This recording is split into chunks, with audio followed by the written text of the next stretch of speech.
You're listening to the Amazing Facts Daily Devotional. Today's topic, the life belt.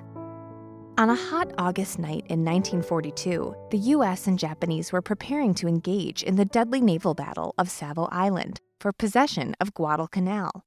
Young Elgin Staples, signalman 3rd class on the USS Astoria, was awakened from an exhausted sleep by a loud explosion. Jumping to his feet with his heart pounding, he grabbed his life belt and strapped it on.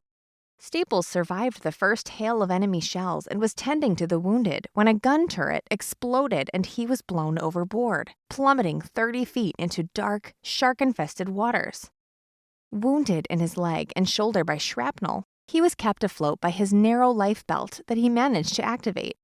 For 4 agonizing hours, he drifted in the open sea as large, dark creatures brushed against his legs. During the terrifying hours that passed, he thought about his mother and knew she was praying for him. At sunrise, Staples was rescued by a passing destroyer and promptly returned to the floundering Astoria. But his ship was badly crippled and began to sink. Staples, still wearing the same life belt, forced himself to leap back into the sea. This time, he was picked up by the USS President Jackson and evacuated to safety. On board the transport ship, Staples closely examined the life belt that had saved him. It was manufactured by Firestone Rubber Company and bore a unique registration number. He felt impressed to keep it as a souvenir. On home leave, Staples told his story to his mother. He was surprised to learn she had taken a wartime job at the Firestone plant in Akron, Ohio. Curious, he grabbed the deflated life belt from his duffel bag and asked about the purpose of the number on the belt.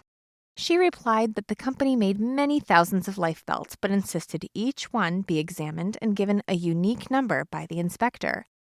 When she looked up from the belt, her eyes were open wide with surprise. In a barely audible voice, she said, "Son, I'm an inspector at Firestone, and this is my inspector number."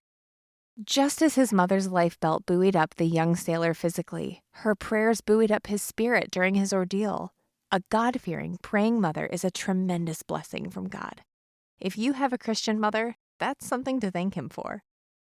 Our key Bible text today comes from Proverbs chapter 31 and verse 30. Favor is deceitful and beauty is vain, but a woman that feareth the Lord, she shall be praised. Thank you for listening to the Amazing Facts Daily Devotional.